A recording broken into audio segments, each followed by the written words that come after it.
पुराण के अनुसार मांस खाना पुण्य है या पाप, क्या कहता है हिंदू धर्म? मित्रों, हम आपका स्वागत करते हैं। वैसे तो भोजन में हम क्या खाएं और क्या नहीं खाना चाहिए ये लोगों का व्यक्तिगत फैसला होता है, लेकिन यहाँ हिंदू धर्म में कुछ लोग मांसाहार को निषिद्ध मानते हैं, वही उनमें से काफी लोग मांसाहार को काटकर और मारकर खाते हैं। आज भी ये कार्य हमें कई जगहों पर मिलता है। एक और मांसाहार का ग्रहण करने वाले लोग शाकाहारी खाने वाले लोग को घास पूछ वाले लोग बताते हैं, और दूसरी ओर देखें तो शाकाहारी खाने वाले लोग वह मांसाहारी खाने वाले लोगों को जानवरों पर अत्याचार करने वाले लोग मानते हैं। लेकिन मित्रों, आप आंख बंद कर आप किसी बात को आप मानना नहीं है, और ये लक्षण बुद्धिमान लोगों के ये लक्षण नहीं होना चाहिए। इसलिए दोस्तों, जानते हैं कि हिंदू धर्म ग्रंथों में शाकाहारी और मांसाहारी उन दोनों में कौन सा आहार उत्तम माना गया है। हिंदू धर्म में मांस खाना माना है कि नहीं, इस बात को लेकर कई लोग के मन में शंका होती है।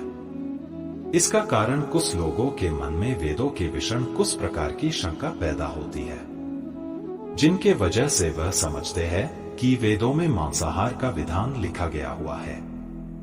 लेकिन मित्रों, ये आपका भ्रम है। वीडियो में आगे बढ़ने से पहले हमारे YouTube चैनल जीवन ज्ञान संगम को लाइक सब्सक्राइब करें और कमेंट में जय श्री कृष्णा लिखना ना भूलेगा। मांस खाना पुण्य है या पाप, जानिए। वेद और पुराण हिंदू धर्म के मुख्य ग्रंथ है, जिसमें वेदों का सार उपनिषद है और उपनिषदों का सार श्रीमद् भागवत गीता है। वेदों में पशु हत्या पाप माना गया है और मांस खाने के संबंध में स्पष्ट किया गया है कि मांस नहीं खाना है। इतना ही बल्कि कुछ प्राणियों के मांस खाने का उपचार भी उसमें लिखा गया है। यजुर्वेद में कहा गया है कि मनुष्यों को परमात्मा को सभी गई रचनाओं से मनुष्य को अपने आत्मा समान मानना चाहिए। जैसे पानों को चाहते हैं वैसे ही दूसरों का हित करना चाहिए, और जिस तरह आप अपना बहुत अच्छी तरह से आप अपना ख्याल रख पाते हो, वैसा ही हमें दूसरे प्राणी और जीव जंतु का ख्याल रखना चाहिए। वैसे ही अर्थवेद में कहा गया है कि ये मनुष्य तुम चावल, गेहूं, दाल आदि आहार के रूप में तुम ग्रहण करते हो, वही तुम्हारे लिए वही उत्तम माना गया है। तुम कभी भी नर या प्राणी का हिंसा मत करो। वही बात ऋग्वेद में बताया गया है कि गाय जगत की माता है और उनकी रक्षा करने की ही समाज की उन्नति है। मनुष्यों को इसमान सभी प्राणियों की रक्षा अपने जीवन से ज्यादा करनी चाहिए। इस भागवत गीता में मांस खाने आया नहीं खाने की वजह की बात आए 3 चरणों में उस बात को विभाजित किया गया है, जिसमें सत्व, रजव और तमस को इन तीनों में मांस का उल्लेख किया गया है।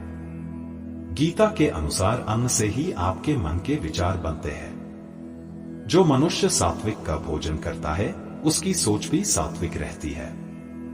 मांस और मदिरा की जैसी चीजें तामसिक भोजन कहा जाता है। इस तरह का भोजन करने वाले लोग अक्सर कुकर्म, रोगी, एक दर्दी की तरह रहना, दुखी और सदैव के लिए आलसी बन जाते हैं। गीता के अनुसार सात्विक भोजन करने वाले लोग की उम्र बढ़ती है और उसका आयु को लंबा कर देता है, और उनका मन को स्वस्थ और तंदुरुस्त रखने के लिए बहुत ही अच्छा होता है, जिस कारण वह बल बुद्धि और आयु को बढ़ाने में हमें इस हिंदू की तरह हमें शाकाहारी का भोजन खाना चाहिए। ठीक वैसे ही गरुड़ पुराण में बताया है कि जिसमें हमें श्री कृष्ण की एक कथा का वर्णन मिलता है। गरुड़ पुराण के अनुसार इस कथानुसार मांस खाना पुण्य है, ये बात को लेकर भगवान श्री कृष्ण की कथा। बचपन में एक दिन श्री कृष्ण तब यमुना किनारे पर एक पाई पेड़ के नीचे एक दिन बांसुरी बाजा रहे थे। ठीक उसी समय पर उसके पास एक हिरन दौड़ता हुआ हिरण आया था और उयांग के पीछे जाकर वह चुप गया था। तब हिरन बहुत डरा हुआ था। तब श्री कृष्ण ने हिरण के माथा पर हाथ हिलाया और तब हिरन को पूछा, क्या बात है हिरण, तुम बड़ा घबराकर यहाँ पर आ गए। तभी वहां पर एक शिकारी वहां आ गया। तब शिकारी बोला कि ये मेरा शिकार है, तुम मुझे दे दो। तब भगवान श्री कृष्ण बोले कि हर जीवित प्राणी पर सबसे पहले उनका हक होता है, न कि किसी और का हक होता है।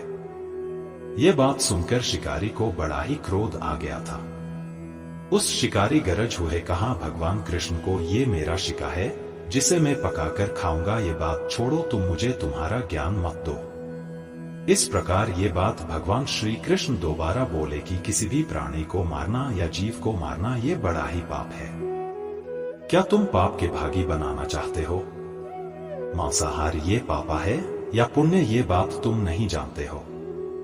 तब वह शिकारी बोला कि मैं आपकी तरह बहुत ज्ञानी नहीं हूं कि मैं क्या जानूं कि मांसाहार पापा है या पुण्य, ये बात नहीं जानता हूं। मैं तो बस इतना जानता हूं कि मैं यदि ये शिकार नहीं कर पाया तो मुझे ये खाना नहीं मिल पाएगा। मैं इस हिरण को इस जीव से मुक्त कर मैं तो पुण्य ही तो कमा रहा हूं। फिर आप क्यों मुझे इस पुण्य को कमाने से मुझे तुम रोक रहे?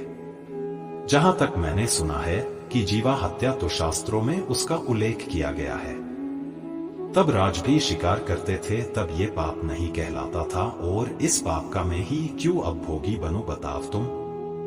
तब शिकारी श्री कृष्ण को पूछा, अब आप ही बताइए कि मांसाहार पाप है या पुण्य, इसके बारे में बताइए। तब शिकारी की बात सुनकर भगवान श्री कृष्ण को लगा कि ये शिकारी मांसाहार खाकर आपने बूढ़ी नष्ट कर बैठा है। इसके अंदर सोचने और विचार करने वाले भी विचार उसके अंदर नहीं, बल्कि ये बात को पूरा ही समझता ही नहीं है। इसलिए इस शिकारी का ये बात बहुत अच्छी तरह से समझाई। तब भगवान श्री कृष्ण को एक कथा सुनते हैं कि एक बार मगध में अकाल के वजह से खेतों में अन्न का उत्पादन कम हो गया था। तब वहां के राजा को बहुत चिंता करने लगे और मन में ही मन में सोचते रहे कि इस समस्या का निदान योगी रीत से नहीं हुआ है तो ये कोठार के बहरे हुए अनाज भी कम हो जाएगा और इसके बाद संकट और भी संकट बढ़ जाएगा। इस समस्या का हल करने के लिए राजा ने मंत्री एवं सभी राज दरबारी और मंत्री परिषद में राज दरबार में सभी को बुलाया और ये बात सभी को पूछा कि इस राजी में इस भूखमरों की समस्या का इलाज करने के लिए हम क्या करें। ये बात सुनकर सभी मंत्रीगण सोचते रहे, यदि हम चावल गेहूं को उगाने के लिए हमें बहुत ही श्रम करना पड़ता है और उसमें भी समय काफी ज्यादा लगता है। ऐसे में राजा कोई भी सस्ता नहीं हो सकता है। तभी शिकरा करने वाले एक मंत्री ने खड़े हुए कहा कि करने वाले महाराज ने कहा कि सबसे आसान तरीका मांसाहारी है। ये धन की खर्चा नहीं करता है होगा और आपको समय भी बर्बाद नहीं होगा। इस बात को लेकर सबका समर्थन मिलता है। तब राजा वह पर शांत होकर सबकी ओर देखता है और उसके बाद मंत्रिपद ने कहा कि मैं ये बात नहीं मानता है कि मांस ये सबसे सस्ता पदार्थ है, ये नहीं मानता हूँ। फिर भी मैं इस विषय पर मैं आपको कल ये बात देता हूँ। प्रधानमंत्री जब उस मांसाहार हर के घर जाकर पूछे और उनसे कहा कि संध्या को महाराज बीमार हो गए, उनकी हालत बहुत ही खराब हो गई है। तब वैद्य ने कहा कि तब कुछ शक्तिशाली प्राणी का मांस यदि मिल जाए तो वह जल्दी ही ठीक हो जाते हैं। तब उसे ने कहा कि आप मेरे पास आप सब कुछ मांग सकते हो। तब शिकारी ने कहा कि मैं तुम्हारा हृदय निकालकर मैं राजा को दे देता हूँ। तब वह उदास हो गया। तब वह राजा को उस मांस खिलाया और तभी राजा ठीक हो गए। इस कारण वह सब खुश हो गया, जिस कारण वह शिकारी को अंदर ही बड़ा प्रभाव लगा और कहने लगा मैं आज ही मांस खाना मैं छोड़ दूंगा। तो मित्रों, आप इस कथा को जानने के बाद आप पर निर्भर करता है कि आप कौन सा आहार ग्रहण करना चाहते हैं और कौन सा नहीं। इस बात को लेकर विज्ञान भी प्रमाणित कर चुका है कि हमारे शरीर के लिए हमें मांसाहार की अपेक्षा से हमें शाकाहार के भोजन हमें खाना चाहिए। आप वैज्ञानिकों को माने तो आप शाकाहारी भोजन खाने से हमारे शरीर के अंदर बहुत सारी प्रकार शक्ति और मजबूत बनाता है, हमारा पाचनतंत्र और हमारी बुद्धि को बढ़ाने में काम करता है। लेकिन कुछ ग्रंथों अनुसार मांसाहार को बड़ा ही उत्तम माना गया है। जिन जीवों को आप मारकर खा रहे हो उन्हें पाने प्राण बचाने के लिए अवसर भी नहीं मिलता है। जिस तरह हम प्राणियों का शिकार करते हैं तो हमें इस जन्म क्या दूसरे जन्म हमें ये मनुष्य का अवतार नहीं मिलता। आज के लिए बस इतना ही, मिलते हैं न्यू वीडियो पर। जय हिंद, जय भारत।